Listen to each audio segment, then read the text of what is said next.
Parlem amb Carme Manuel, que ens presenta el seu llibre Llanceu la creu.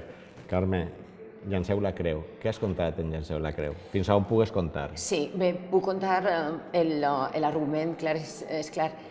Llanceu la creu és un llibre sobre una època, és un llibre sobre el creixement d'una dona i la decisió que pren en un determinat moment de la seva vida quan la figura més important de la seva existència, que és la mare, mor. I davant d'aquesta manca ja d'aquest buit existencial, el que li passa és que es troba abocada a fer front a una sèrie de qüestions i la més important entre elles és la seva falta ja de comunicació amb el propi home. Una primera novel·la. És una primera novel·la, sí. És una primera novel·la. Dins d'esta primera novel·la, què ha sigut el més complicat a l'hora del procés de creació, el procés d'escriptura? Tot ha sigut complicat perquè la veritat és que és una novel·la que portava pensant des de feia molts anys. Des de feia molts anys ja tenia la il·lusió de posar-me a escriure, però no havia trobat encara el moment. I això ha costat molts anys, la tenia al cap i una vegada ja vaig trobar el moment. Després va ser com començava a escriure, quin tipus de llenguatge feia servir i com podia unir una història del present que fos atractiva però al mateix temps tenint sempre el rerefons del passat.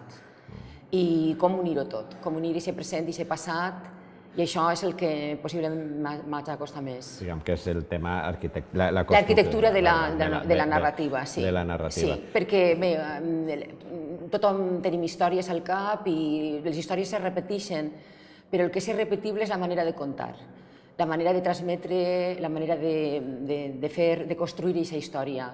Això possiblement siga l'originalitat de cada escriptor. I no vull semblar massa ambiciosa, però sí que tenia una il·lusió per poder construir una història que anara un poc més enllà de la història tradicional, d'un principi, un desenvolupament i després una fi. Tot és ficció. Tot és ficció, sí. Però també quan se diu què és la literatura, és la ficció, però també què és la literatura sense la memòria. Fins quin punt hi ha memòria, fins quin punt hi ha ficció, fins quin punt hi ha fantasmes, fins quin punt hi ha respondre a preguntes en Llanceu la creu. Tens raó, és ficció perquè tot i que té també una grandíssima influència de la memòria, de les meves vivències, aquesta memòria i aquest anar al passat, des de l'edat que tinc, ja soc una persona prou gran, naturalment està tot desdibuixat i és contar el passat des del present. I aleshores és poetitzar, aleshores ha estat també retrobar, reinventar, fer una quasi penitència i una expiació dels meus pecats i una expiació amb la meva pròpia història. I per tant he estat en contacte amb els fantasmes, he estat en contacte amb aquestes ombres que m'han envoltat tota la vida, però també ha sigut una vivència molt interessant perquè de vegades els he destruït, de vegades els he construït i de vegades els he estimat. La novel·la va aparèixer fa uns mesos, ja pertany al lector.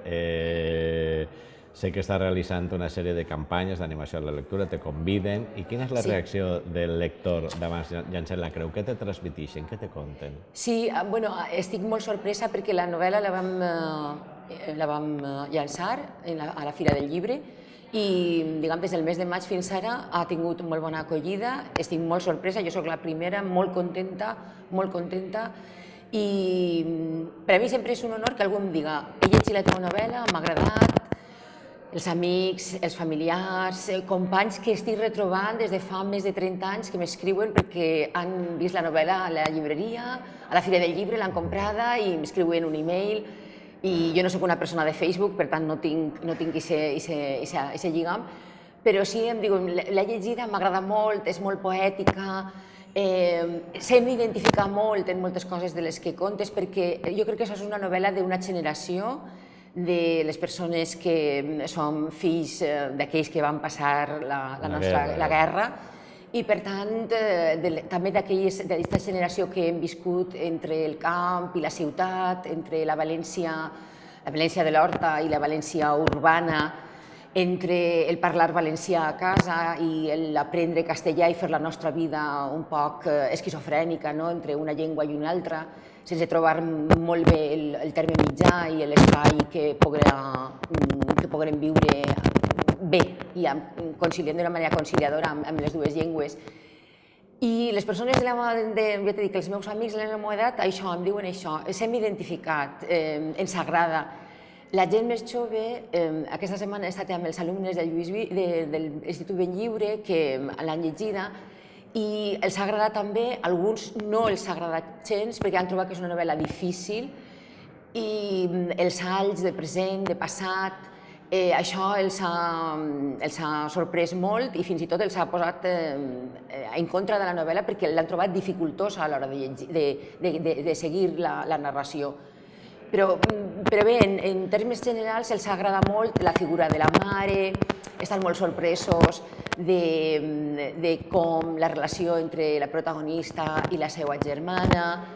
Alguns protesten i m'han dit que la protagonista pràcticament sempre està amb la mare, però molt poquetes vegades amb el pare, i ells sí que estan amb el seu pare. És a dir, he vist la gran diferència entre generacions i com que des d'un principi, jo això ho he reivindicat, aquesta és una novel·la d'una determinada generació i d'una determinada generació nostra i de cap altre lloc, crec jo. Quan escrivies Llanceu la creu, pensaves en el lector? Sí, estava pensant en un lector de la meva edat, estava pensant en lectors de la meva generació, però mai vaig pensar en xiquets o mai vaig pensar en jovens de 14, de 15, de 16 anys, no. Crec que la poden llegir, l'estan llegint, de fet, però la meva intenció era que arribara a la gent que ha viscut amb mi. Aquesta complicitat? Sí, els còmplices, és fer-los recordar, és fer-los reviure també aquesta fantesa. I t'has trobat una sorpresa? M'he trobat una sorpresa. Això te condicionarà un pròxim treball? No, jo crec que no, perquè jo no soc una escriptora professional, és la meva primera obra, tinc il·lusió per fer-ne una segona, i per tant, diguem que si puc escriure una segona tinc tota llibertat perquè no estic condicionada, diguem, per l'escriptura com a un treball. I per tant continuaré fent el que puga, més que el que vulga, el que puga. És la teva primera novel·la, però la teva vinculació a la literatura és de tota la vida. Tu eres professora de literatura a la Universitat de València. Sí, i jo soc professora de literatura nord-americana a la universitat i des de fa ja molts anys, des de fa 20 anys. Quins autors hi ha quines influències de quins autors tindria Llanceu la creu? Jo crec que realment molts, perquè des de fa molt de temps faig classe de literatura nord-americana, però abans he sigut una lectora de moltes literatures. M'agrada molt la literatura espanyola, m'agrada molt el Quixot, m'agrada la literatura del segle d'or, però també m'agrada la literatura italiana, però també els francesos, els clàssics. La literatura russa, és impossible no haver llegit a Dostoievski. És a dir, és impossible, però direm que l'acostament i l'aproximació que tinc des de fa ja molts anys, la manera d'analitzar, pràcticament de passar pels raigs X els textos dels nord-americans, fan que possiblement aquesta novel·la hagi tingut més influència d'aquesta literatura anglosaxona, de la imatge ràpida, del minimalisme, del realisme brut de vegades, d'aquesta frase impactant del que Hemingway dia d'això de la punta de l'iceberg. Només deixar el suggeriment i després que el lector... La novel·la està a València i Hemingway va viure a València. Sí, alguna cosa deixaria. Sí, Hemingway va viure a València i molt important la seva relació amb la ciutat, sí. Molt bé, mentre arriba un pròxim treball, se quedem en Llanceu la creu, te desitgem molta sort i que continues replegant tots aquests testimonis d'aquests nous lectors, que sempre resulta molt gratificant. I gràcies sobretot per oferir-nos aquesta novel·la. Moltíssimes gràcies a vosaltres. Gràcies.